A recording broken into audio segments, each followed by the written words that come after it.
想我堂堂镇国公府，外表光鲜，内里为了给阵亡将士家属买炭，连假山都敲碎卖了，穷的贼来了都得哭。爹，您这大清早的，抱着皇上御赐的黄金锁子甲去哪儿啊？闭嘴，小声点，老子去修甲。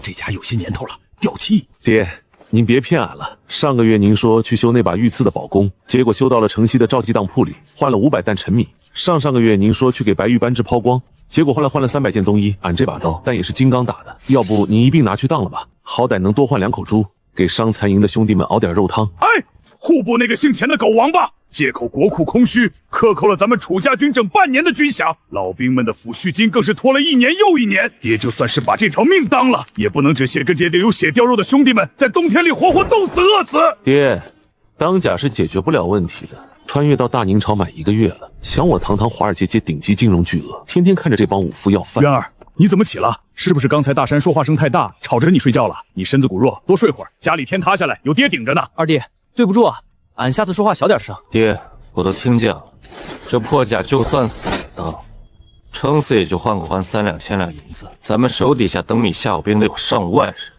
这几千两扔进去，连个水花都打不起来。可户部尚书钱无度那老匹夫，摆明了是要用钱卡我们的脖子，逼我交出兵权。爹能咋办？爹总不能带着兵去把户部抢了吧？打仗您是天下第一，但这算账吗？爹，能用银子砸死的人，就别浪费您的刀。二弟，你是不是个又软又小？怎么砸死人？还得是按着斩马刀好使。大哥，这就叫格局。户部不给钱，咱们就自己去拿。钱无度不是卡咱们脖子吗？那咱们就把整个京城的钱袋子全都装进咱们镇国公府的口袋里。渊儿，你要去抢钱庄，使不得呀，那是杀头的大罪。你就算要抢，也是爹去蒙面抢。你好好在家读书。爹，读书人抢钱怎么能叫抢呢？那叫融资，叫借债。爹，您信我一次，这套铠甲放回去，换身你最威风的蟒袍。咱们今天不当东西了，咱们去京城最大的酒楼摆桌宴席。摆宴？咱家连买肉的钱都没了，还摆宴？请谁啊？请全京城最有钱的商贾，还有那些家里穷的只剩钱的达官显贵。今天我要给他们发一张能赚大钱的借条。记住，今天出门，咱们不是去要饭的，咱们是去给他们送一场泼天的富贵。长风，去把你二弟那件唯一没打补丁的绸缎衣裳拿出来。今天爹带你们去送富贵。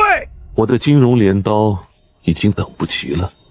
大宁朝的韭菜们，准备好迎接我的降维打击了吗？楚老将军，您今日设宴，草民们本该受宠若惊，但若是为了军饷的事儿，不瞒您说，最近生意难做，地主家也没有余粮啊。是啊，老将军，不在咱们不捐，愿凑出砸锅2文银，全当是请前线的将士们喝碗热汤了。放你娘的屁！你刚才从马车上下来的那个脚踏垫都不值50两，你们这是打发叫花子呢？大公子息怒，我们是良民，交过赋税的。这军饷发不出来，那是户部的事儿。您就算把我们杀了，也榨不出多少油水啊！关老板说的对，军饷发不出，确实是户部问题。二公子，京城谁不知道楚家二少爷是个手无缚之力的文弱书生？诸位老板误会了，家父今日请各位来，我们楚家丢不起这个人。哦，那二公子叫我们来，所谓何事？送钱，给各位送一场稳赚不赔的泼天富贵。镇国公府穷的连下人月钱都发不出，还大言不惭给京城首富送钱，滑天下之大稽。儿啊，咱别吹牛了行吗？爹的底宽都快当穿了，哪来的钱送他们啊？此物名为镇国公府抗敌专项债券，这是何物？当票吗？不，这是借条，但它是全天下最高级、最安全的借条。各位手里都有闲钱，放在地窖里发霉，或者放借款担惊受怕。现在买我楚家的债券，期限1年，期限停，1年之后凭此券，我楚家连本带利还给你们，年息1分5厘。1分5厘，对于上万两的大额资金来说，这简直是白捡的巨款啊！二公子，利息虽高，但恕草民直言，贵府现在入不敷出，1年之后拿什么还我们分息？哈哈哈哈哈哈！问得好，我楚家虽然现在没现银，但我们有大宁朝最无敌的军队，有皇上亲赐的免死铁券，有边关60万军民的民心。诸位，你们买的不是纸，是大宁朝的国运。是我楚天雄老将军的不败金身。我爹只要在边关1天，大宁朝就不会亡。只要大宁朝不亡，皇上就不会看着我们楚家破产。这笔钱表面上是我们借的，实际是拿整个大宁朝的国库在给你们做担保。你们难道信不过大宁的国运吗？一顶大帽子扣下来，谁敢说信不过国运？那可是要诛九族的。各位，这笔钱是用来保家卫国的，谁买了，谁就是大宁朝的爱国义商。认购10万两以上的，家父将亲自披挂上阵，为各位的商号题写醒镇国一生牌匾。有了这块财牌，以后你们的商队在大宁朝走南闯北，山贼绕道，官府放行，这笔无形的财富，不用我教你们怎么算吧。镇国义商的牌匾，镇国大将军亲自题字护航，这哪里是借钱？这分明是花钱买了一张下无敌的护身符啊！商人们最缺的就是安全感。这抗敌债券一共只发行100万两，今天醉仙楼只放出50万两的额度，先到先得，售完即止，给各位一盏茶的时间考虑。不用考虑了，草民号认购15万两，大将军的牌匾，草民要定了。万胖子，你不讲武德！我祥瑞绸缎庄认购10万两，我出8万两，别欠我留5万两。老子戎马一生，跟别人借钱从来都是被翻白眼。今天小儿子拿几张破纸画了个饼，这群铁公鸡竟然哭着喊着要把钱塞给我。渊儿，这钱，爹，收好。我就说嘛，能用银子砸死户部尚书，您就别去当您的铠甲了。二弟，你会法术吗？这不叫法术，这叫金融。走吧，咱们去户部大门外转转。我倒要看看钱无度那个老王八蛋，看到我们拿着50万两银子发军饷，会不会气得吐血？算算时辰，楚天雄那老匹夫也该来衙门门前闹事了吧？那楚将军半年的军饷没发，听说楚老将军今又抱着御赐当铺换粮呢。哼，一介武夫也配跟本官斗？皇上忌惮楚家军久矣，本官卡他的军饷那是体察圣意。只要楚天雄今天敢在户部衙门撒野，本官立刻参他一本，骄兵悍将，逼宫朝廷。到时候看他交不交兵权。钱无度，你个克扣军饷的老匹夫，给老子滚出来！楚天雄，你要造反吗？你竟敢强闯衙门，老夫今日必上金銮殿参你一本。参俺爹，俺先把你劈了。大哥，斯文点，咱们是来跟钱大人讲道理的。钱大人误会了，家父此番前来不是来讨要军饷的。不是来要军饷的？怎么，二公子难道是来替你爹求情的？若是楚老将军肯主动上交1半的兵符，先拨给你们1个月，就可以。钱大人，我我说了，我们不来要钱，我们是来发钱。楚家军的兄弟们，朝廷说国库空虚，户部说没钱给你们发粮，但我楚家绝不让流血的兄弟再流泪。抬上来！开箱！这怎么可能？镇国公府早就穷得揭不开锅了，你们哪来这么多现银？苍凡老兵听令，即日楚家军退下来的老兵，拖欠的抚恤金全额发放。另外，因为户部拖延，让兄弟们受了委屈，我楚家自己掏腰包，给大家补偿1分利的进纳战。我爹说了，只要楚家还有一口气在，就绝不会饿着自家兄弟。大将军，比我的斩马刀还要锋利100倍！反了！楚天雄，你是收买军心，你这是图谋不轨，你哪来这么多钱？你必定是贪赃枉法，中饱私囊，本官这就去告御状。告御状？钱大人，麻烦您多点说，这钱干干净净，每一分都有出处，看清楚了。这是我楚家在民间发行的抗敌专项债券，京城8大商贾心系边关，自愿借款50万两给我楚家发放军饷。大宁律哪一条规定老百姓不能把钱借给将军？哪一条规定将军不能自己掏腰包给士兵发钱？我帮你们户部解决了可能哗变的军心，你不跪着谢我，还敢说我图谋不轨？债券借钱发军饷，我玩弄钱权一辈子，从来只听说过朝廷收税，这世上居然有将军能直接向商贾发债券，借出50万两，财政权踩在脚底摩擦。钱大人，大宁朝的算盘不是这么打的。你以为卡住军饷，卡中楚家的脖子，在我眼里，连3岁小孩都不如。今天只是个开始，以后这大明朝的钱袋子，我楚渊说了算。好嘞，大哥发钱，今晚请全军吃肉。二弟，今天真是太痛快了！你没看前无都那个老痞子吐血的样子，比俺砍了北狼国10个将军都爽。大哥，别高兴得太早，我们手里现在握着几十万两现银，但如果京城的粮价突然翻上10倍，这几十万两甚至不够咱们吃半年的。粮价翻10倍，咋可能？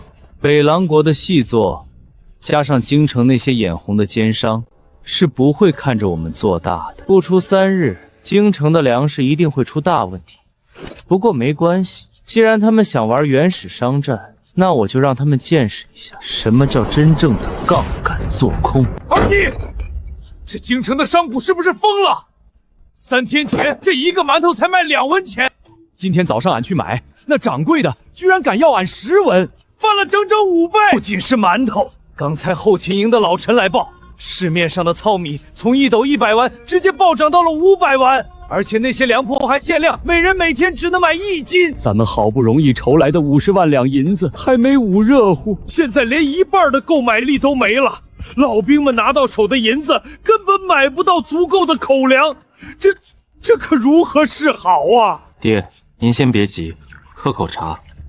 这不是天灾，是人祸。50万两现银突然流入底层军民手中，市场上的货币瞬间充裕，这叫通货膨胀。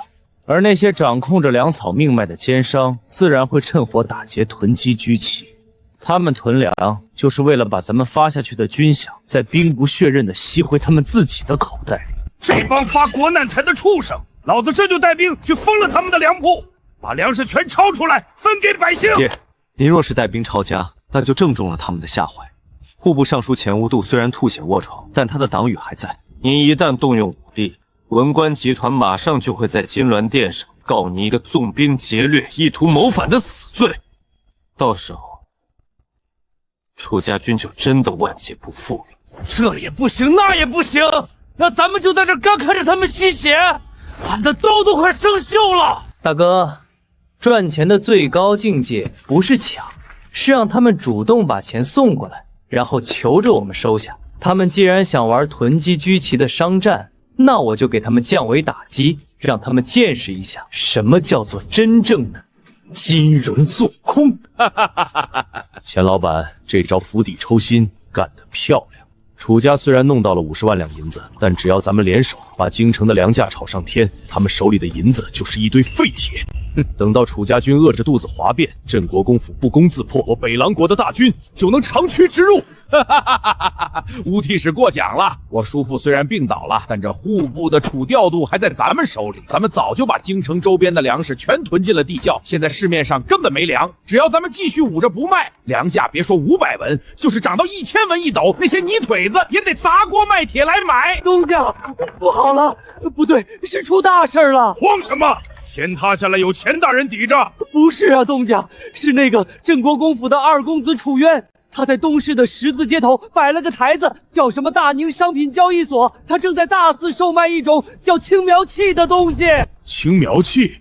那是何物？就是粮食凭证。楚渊出话来说，1个月后，楚家将有10万担粮食运抵京城，在提前这批粮食的局会定在800文1斗。楚家那小子是不是脑子进水了？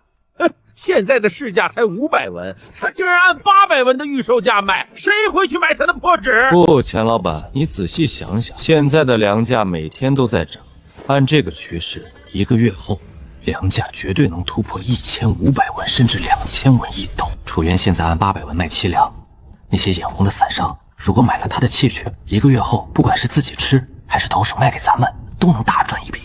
对啊，这小子是看着咱们囤粮赚钱眼红，想空手套白狼，提前把资金拢到自己手里。但他哪来的10万担粮食？京城周边的粮道全被咱们封死了，江南的粮食走水路运过来，至少要2个月。他1个月后拿什么交割？他交不出粮，天赐良机啊！既然他敢卖，咱们就敢买。不仅咱们买，咱们还要借款买，把市面上所有的青苗器全都扫光。1个月后，我要拿着器具去镇国公府门口逼债，我要让楚天雄那老匹夫跪在地上求我！二弟，你疯了！咱们家里连1粒多余的米都没有，你哪来10万担粮食卖给他们？你这卖空我要砍脑袋的！大哥，这在金融原始里有个专业的名词，就叫做空。我确实没有1粒粮食，但我知道有人正在拼命帮我们拉高粮价。做空的核心就是高价卖出，低价买回。他们以为1个月后粮价会涨到2000文，所以疯狂抢购我800文的契约。但如果半个月后粮价暴跌到100文1斗呢？暴跌？怎么跌？他们手里囤着粮不卖呀！他们不卖，我卖。大哥，你以为我前几天用债券筹来的那50万两银子，真的全发给老兵了吗？我早就拿出30万两，秘密派人南下，走漕运水路，以30文1斗的底价，疯狂收购了江南12府的陈化粮。算算日子，再有10天，整整20万束的江南平价粮就会通过我打通的内河暗渠，神不知鬼不觉地抵达京城。等到交割日那天，我会亲自砸盘，我要让这些发国难财的商人全部爆仓，后悔莫及。二弟，你这心比俺的斩马还刀黑啊！狂欢吧，韭菜们！距离交割日爆矿还有10天。管家刚报，元儿这逆子竟然在东市卖出了整整10万担粮食的青苗期。今天就是交割期，连老鼠进去都得含泪出来，哪来的10万担粮？逆子，你这个要把天捅破的逆子啊！爹，您手里拿根麻绳干啥？想给院子里的老槐树绑个秋千？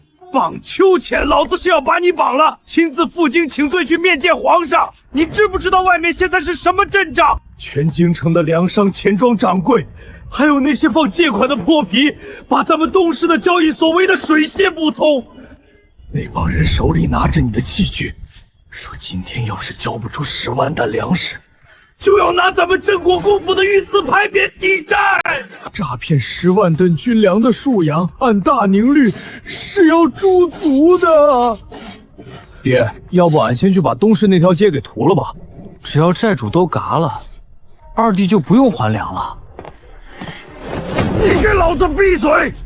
嫌死的不够快是服了他们，咱们楚家就成大宁朝的千古罪人了。爹，大哥，把绳子放下，把刀也收起来，时辰差不多了，走吧。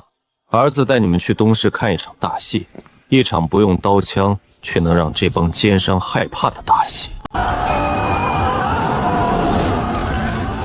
各位同僚，各位掌柜，今天就是镇国公府交粮的日子。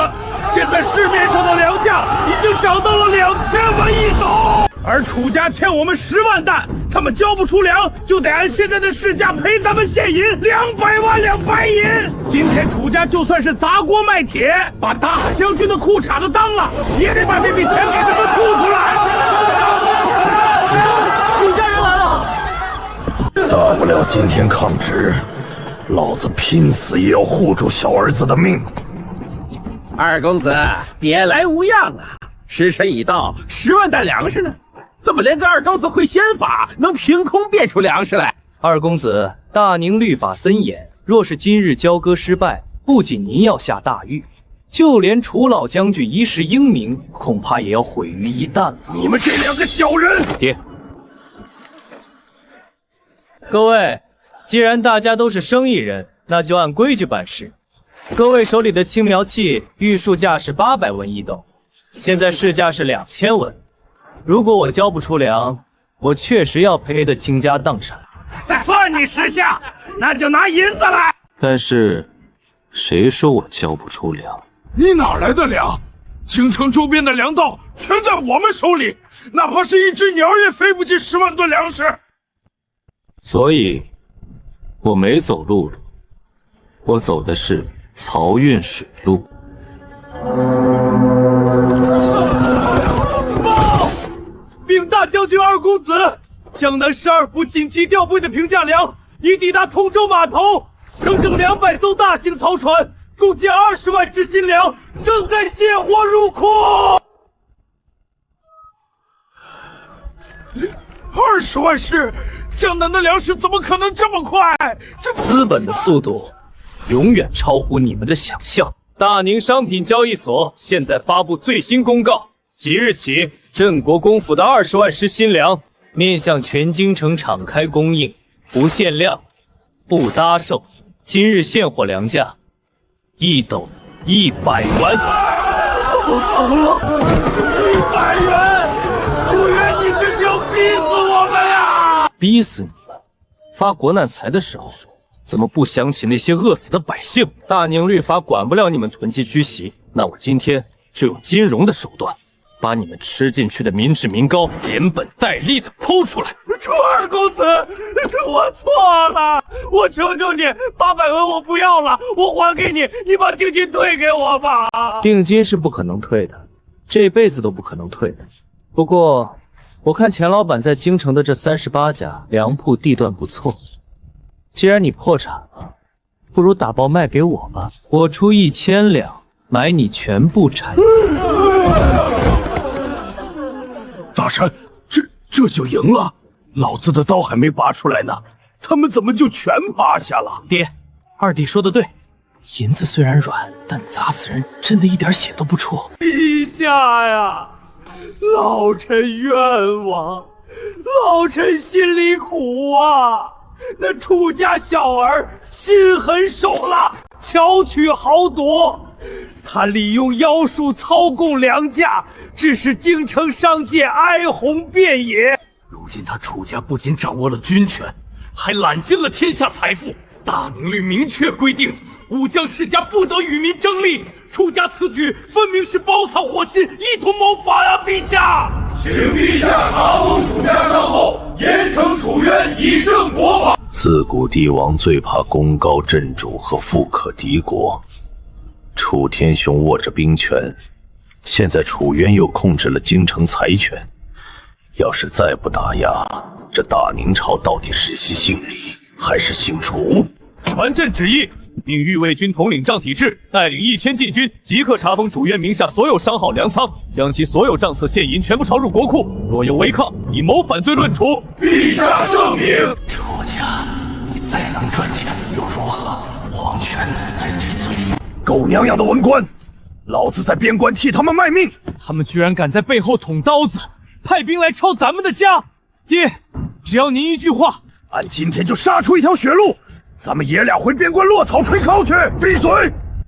渊儿啊，这可是御林军，代表的是皇上，咱们赚的钱再多，也挡不住皇上的圣旨啊！你赶紧从后门走，爹拼了这条老命给你拖住他们。你们这火爆脾气什么时候能改改？他们是来抄家的，又不是来抄斩。做生意嘛，最重要的是和气生财。你们把刀放下，去泡2杯好茶，准备迎接咱们的大股东。大股东？啥是股东？奉天承运，皇帝诏曰：镇国公之子楚渊罔据国法，与民争利，即日起查封其名下所有商会产业，1干银两全数充公。楚二公子，是你们自己把银库的钥匙交出来，还是本统领亲自带人去砸门啊？你敢砸一个试试？大哥，退下。赵统领一路辛苦，查封商会没问题，钥匙就在这里。银库里现在放着刚从各路粮商那里收来的现银，加上这几天商会的流水，差不多有500万两。不过，在各位查封之前，我作为商会通知节，有义务向查封人员展示一下我们商会的股权结构书。毕竟你们抄的不是我楚渊一个人的家。大宁天下商会最大控股人长乐宫太后娘娘出资30万两，从内都私房钱中占股30%，每月分红，专供太后娘娘修缮颐和园及礼佛之用。你说什么？太后娘娘是你们的股东？商会第2大控股人乾清宫景泰皇帝陛下出资20万两，占股20%。这笔钱每月的红利是皇上准备用来给皇后娘娘办寿宴的专项资金。第3大股东京城防卫营统领，也就是您赵统领的顶头上司王大将军占股5%。第4大股东户部左侍郎兜底占股3%。第5大股东大理寺卿占股占杀2%。我深知吃独食死得快，打着镇国公搜底的高息旗号，全瞒着同僚把私房钱和黑钱投进了我的商会。赵统领，各位大人，商会里的500万两银子确实都在地里，但是其中有150万两是太后的。100万两是皇上的，还有几百万两是满朝文武的。你们现在就可以拿走钥匙去贴封条。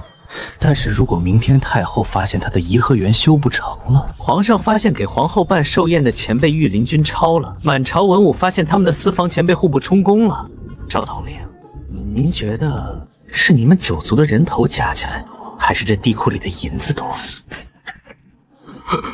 这哪里是抄楚家，这分明是抄我自己的九族啊！皇上让我查封，没说这是他老人家自己开的黑店啊！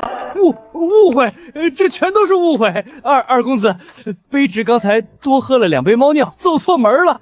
我们其实是去查抄对面那个卖铺子的，祝镇国打扰了，和二公子财源广进。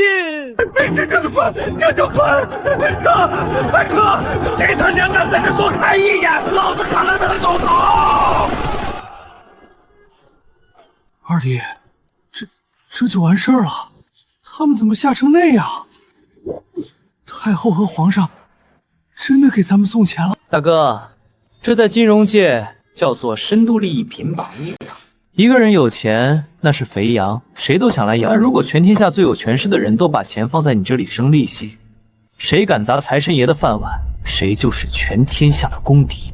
皇帝老儿想抄我的家，他不过是自己抄自己的右口袋，然后放进左口袋罢了。文官集团想制裁我，他们的老婆本都在我手里捏着。元儿，爹服了，以后咱们指挥楚家，爹给你当先锋，你说看谁，爹绝不含糊。爹，哈哈哈，爹您别急，现在咱们京城的脚跟算是彻底站稳了，内患已除，接下来咱们该去陪北狼国的那帮蛮们玩玩了。我要用大明朝的资本买空他们的国库，让他们的铁器变成给我们楚家商会拉货的骡马。长风，天子，北狼国的拓跋可汗疯了，集结了60万铁骑，分3路大军压境。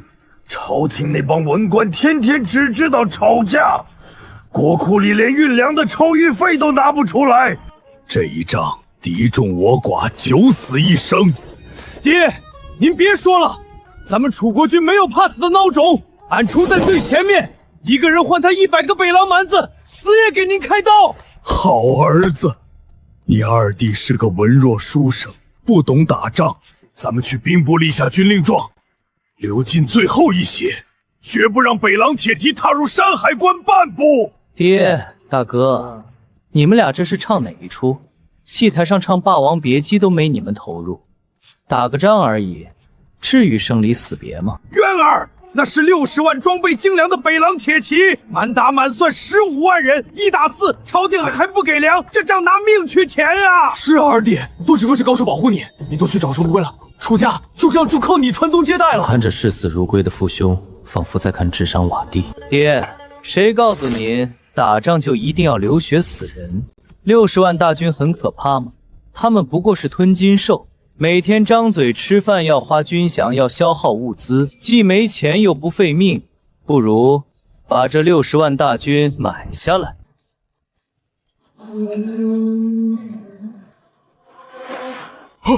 二弟，你抢了玉皇大帝的国库吗？自从天下商会垄断粮盐，又吸纳民间资本，现在1半流动白银都在咱们这儿。爹，北狼国货币是粗糙铜钱和狼印交子，对，他们大肆推行纸币，搜刮民脂民膏。那个拓跋金是在给我递刀子。这场货币战争，我要让60万大军不战而溃。第一步，输入通胀，劣币驱逐良币，把这500万两白银疯狂砸入北狼国的市场。等一下，白银给他们，那不是送钱给他们打咱们吗？用真金白银买东西不卖东西，他们的铜钱和纸币就会贬值成废纸。第二步，物资抽血，切断供应，只要是粮食和铁器，全部买空，拉回大明朝。咱们用银子把他们的饭碗和刀枪全搬空，不仅要搬空，还要让他们陷入全国性的挤兑和暴乱。士兵拿着纸币买不到1粒米，他们还会去为你卖命冲锋吗？爹，您现在还要去兵部立军令状吗？立个屁！儿啊，从今天起，铁子兵全给你当运钞车。二弟，谁不卖给俺，俺就用银元宝砸死他！启动北极星计划，1个月内让他们的国库连老鼠进去都得哭着出来。妙啊，简直是旷世奇谋！大明朝的那些蠢猪文官只知道从地里刨食收铜钱，他们哪里懂得这狼印胶刀子奥妙？只要本王手里有印钞的刻板，这只要多少有多少。用这些废纸去发军饷，去民间强行收购牛羊，我北狼国的大军就永远不愁军费。夏大人，不好了，天塌了，市面上的物价疯了，慌慌张张成何体统？物价了多少？本王不是下过死命令，一头羊只能卖2000交子吗？哪个不开眼的商人敢涨价？直接拖出去砍了！砍不得啊，大人！卖东西的都是咱们各大部落的首领和贵族。今天早上，黑治里一头羊的价格已经涨到了10万交子，而且根本没人肯卖。到了中午，哪怕是一个最劣质的黑面馍馍，都要卖1万交子了。什么？10万交子一头羊？疯了吗？昨天不是才2000吗？怎么可能一夜之间涨了50倍？因为大宁朝的商人来了。昨夜子时边几个护士关卡，突然有路人的上千支大宁朝的商队，他们又带的全是白银，堆积如山的现银呢。那些大宁商人就像疯了一样，见东西就买。咱们部落的贵族和牧民一辈子都没见过那么多成色十足的雪花白银。他们看到真金白银，谁还肯收咱们朝廷发的狼印胶点？现在市面上只认大宁朝的白银，咱们的纸币连擦屁股都嫌硬啊！大人，大宁朝的白银，这怎么可能？大宁朝的户早就亏空了，哪来的钱支持商人来北狼国大肆扫货？不对，这是好事儿。大宁朝的商人是在给咱们送人，他们用白银买咱们的东西，那咱们国内就有了硬通货。传本王的命令，立刻派出执法队，没收民间所有的大宁白银，统一冲入国库，用这些白银去给大军购买粮草和军械。大人，买不到了！什么叫买不到了？大宁朝的商人不买奢侈品，不买珠宝，他们只买2样东西：粮食和铁器。他们开出的白银价格比市价高出10倍。牧民们为了换白银，把过冬的口粮全卖了。铁匠铺的老板为了银子，把打造兵器的生铁全卖了。甚至什么？快说！甚至有些驻守在后方的守备军，为了换白银，去黑市买哪怕一口吃的，偷偷把武库里的兵器，甚至战马的马蹄皮都给拆下来卖给大宁商人了。大人，咱们国内现在除了白银，1寸生铁都没有了。大宁的商队买完之后，连夜用快马把物资全运回南方了。咱们在手里捧着白银，却连一口吃的都买不到啊！输入通胀，劣币驱逐良币，最后再来一招物资抽血，在大宁朝这股恐怖的资本洪流面前，瞬间是撕得粉碎。大宁朝的商人根本不是来做生意的，他们是来执行经济屠杀的。完了，拓跋金，你给老子滚出来！阿史那将军，你不在前线督军，跑回来干什么？督军？老子督个屁的军！你看看你发给老子的这些破纸，上个月发军饷，你说这只能当钱用？老子的士兵拿着这些废纸去后方买粮，人家粮商连看都不看一眼。60万大军已经断粮3天了，将士们现在饿得连马鞍上的皮绳都要啃了。你再不给老子弄出真金白银和粮食来，不用大宁朝的军队动手，老子的60万大军立刻哗变，第一个先把你这王朝给踏平了。资本的力量，这就是大宁朝背后那股神秘资本的力量。不出一兵一卒，竟然用一堆银子把北狼国逼到了绝境。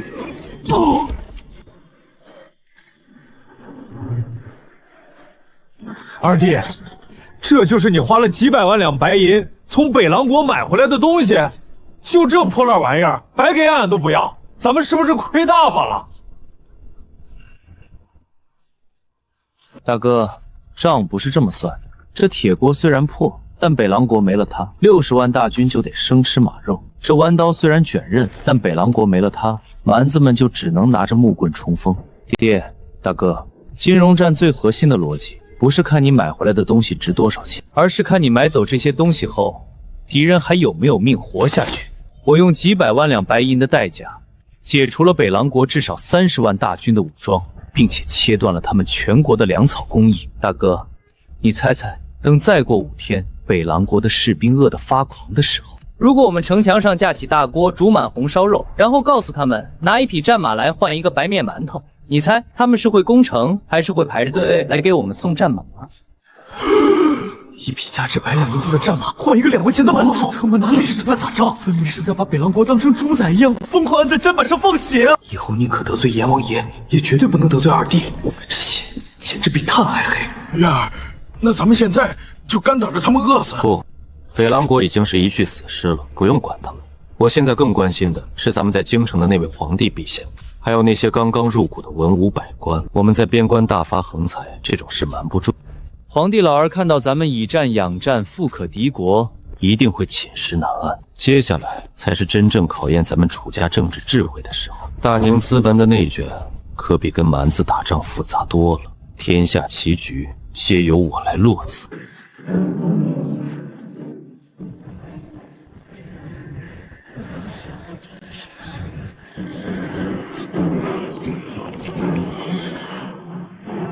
排队，都给老子排好队，插队的没有馒头吃。这位大宁的军爷，我这匹马是纯种的汗血宝马，能换2个馒头加1勺肉汤吗？汗血宝马怎么了？咱们二公也说了，现在的规矩是1匹马换1个白面馒头。你要是再加一具完好的金刚铠甲，可以给你添1勺肉汤，爱换不换。后面还有几万人排队呢。换，我换，铠甲也给您。真疼！现在快比1000天的馒头全卖给咱们了，这妈的，俺觉得俺这半辈子都白活了。这叫降维打击，大哥。人饿到极致的时候，别说战马，就是亲生儿子都能易子而食。拓跋金的货币体系崩溃，导致他们国内1粒粮食都运不过来。他们现在手里攥着几百万的狼印骄走，还不如用来擦屁股。短短3天，北狼大军断粮哗变，主帅被杀。剩下的溃兵在我1个馒头换1匹马的诱惑下，彻底变成了大明朝最温顺的战马供应商。渊儿啊，30万匹战马呀！大明朝开国以来所有的牧场30万铁骑，天下无敌呀！天下无敌，爹，在朝堂上，将军天下无敌，往往意味着他离死不远了。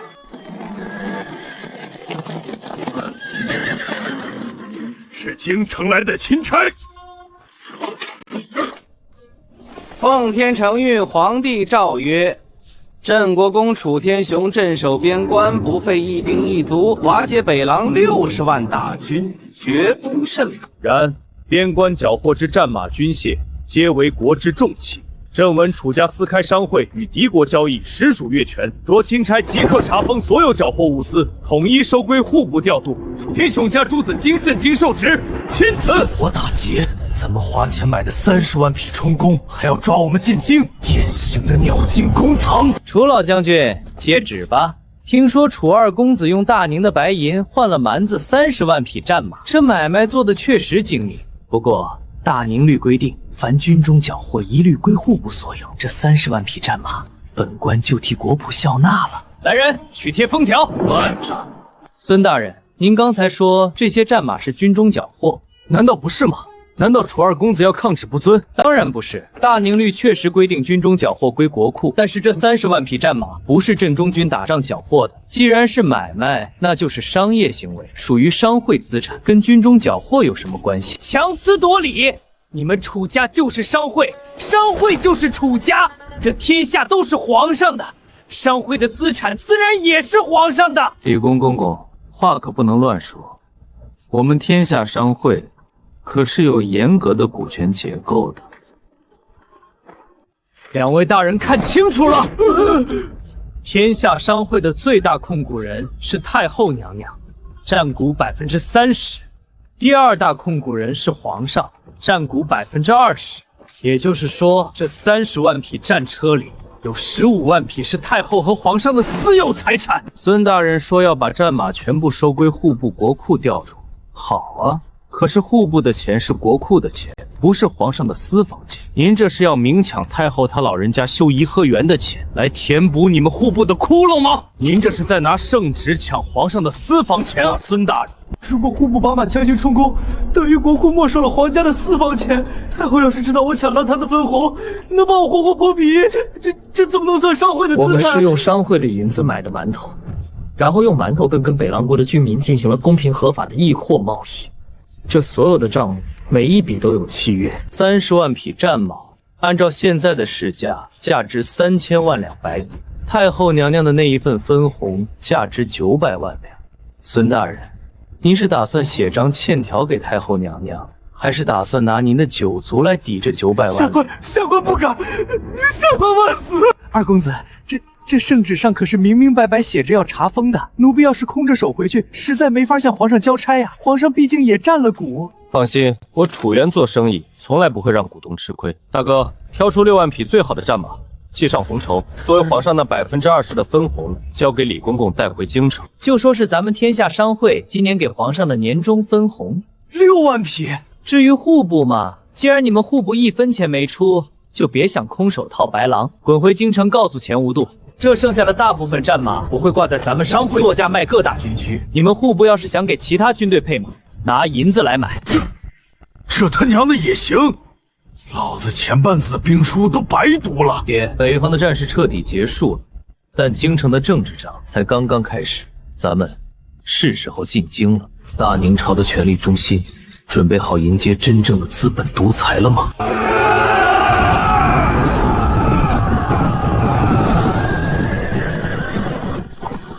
我的老天爷，那拉车的马全是从北狼国缴获的极品战马呀！拿战马拉运钞车，这楚家现在到底有多有钱？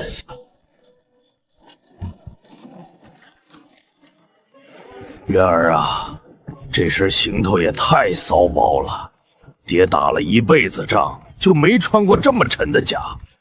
这要是在战场上，阳光一照，不成了敌人的活靶子了吗？爹，您现在不在战场上，在京城。京城的战场不用刀枪，用牌面。您要是还穿以前的破烂，那些文官不仅不会敬佩您清廉，反而会觉得咱们楚家好欺负。在这个名利场里，您的铠甲越贵，他们跟咱们说话的语气就越客气。二弟说的对，俺现在觉得以前咱们真是太穷酸了。刚才进城门的时候，那个以前总给咱们翻白眼的守门校尉，笑得跟朵喇叭花似的，还非要给俺牵马。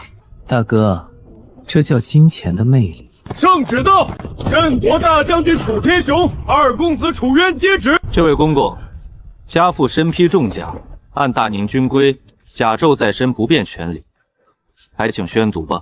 陛下有旨，楚老将军劳苦功高，特在乾清宫设宴洗尘，并命天下商会主事楚渊携商会账册入宫觐见。钦此。查账，皇上这是终究还是盯上咱们的钱袋子了。臣领旨。二弟，这可咋办？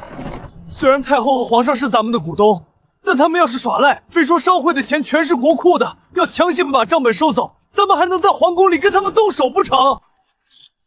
世界上最上最复杂的武功是账本，只要我不愿意，就算把账本铺在他们脸上，大宁朝的这些老古董也休想看懂一个字。老臣楚天雄叩见陛下，草民楚渊叩见陛下。楚爱卿平身。楚渊啊，朕听说你在一兵一卒，用白银买空了北狼国，化解了60万大军的危机，此事干得漂亮，朕心甚慰。草民惶恐，这都是仰仗陛下的鸿福趋天，以及天下商会诸位股东的鼎力支持。既然提到了天下商会，朕虽为天子，但也占了商会2成的干股。如今商会在北地大发横财，朕作为股东，想看看咱们商会的账目，了解一下营收，合情合理吧。陛下所言极是。楚二公子，商会吸纳了皇室和百官的巨额资金，这等国之重器，怎能由你一个黄口小儿独揽财政大权？今日户部多位资深算账公事都在殿外候着，只要你交出部账册，户部自然让你把账目里银库，还是由朝廷派专人监管更为妥当。陛下想看账本，草民自然应当奉上。抬上来。钱大人，这就是天下商会自成立以来的所有流水、资产负债以及股东权益变动形系。各位想查哪一笔，请便。装神弄鬼，以为账本多就能糊弄过去？来人，让户部的算手进来，给本官一笔一笔的查。就算查上3天3夜，也要把楚家贪墨的银子给本官查出来。这是何物？怎么了？念啊！大人，这账本属下看不懂啊！这上面没有入和出，全是一些奇怪的方块，左边写着什么在方，右边写着什么贷方，而且上面记录的还有什么流动资产、应付账户、折旧错瞎，这都是哪国的话呀？楚渊，你这是拿天书来糊弄皇上吗？钱大人，这怎么能叫天书呢？这是最严谨的现代商业财务体系，这叫有借必有贷，借贷必相等。你们看不懂，是因为你们户部的算账方式太落后了。天下商会如今的盘子太大，涉及到跨国贸易、期货交割、债券发行，如果还有你们那种记流水账的方法，一笔烂账就能把商会拖垮。我这套账目清晰透明，每一文钱的去向都明明白白，只不过需要一点点专业的金融知识。陛下，草民绝对没有任何隐瞒，账本就在这里，只要户部能查清这笔账，草民立刻交出商会的管理权。但如果他们连账都看不懂，那草民如何敢把涉及皇室私房钱和前线大军命脉的商会交给一群连资产负债率都不懂的外行去管理？陛下，草民深知陛下日理万机，为了让陛下和太后娘娘放心，草民决定推行一项全新的商业制度。草民恳请陛下恩准，允许大宁天下商会在京城进行 IPO 上市。什么 IPO？ 就是允许京城所有余钱的百姓和商人都可以自由买卖我们商会的股份。届时，商会的账目将由我们自己成立的独立审计庭向全体虎众公开。而陛下您手里那20%的股份，如果放进交易市场里，想将其身份重大甚至100倍，就能成为这天下最富有的人。修10个颐和园都不在话下。我这儿子不去当皇帝真是屈才了，这忽悠人的本事简直是神仙下凡丸呐！楚渊，你说的这个上市这准了，但这账目你以后必须派人专门给我们草民遵旨，资本的市场一旦开启，就再也不是皇权一家独大了。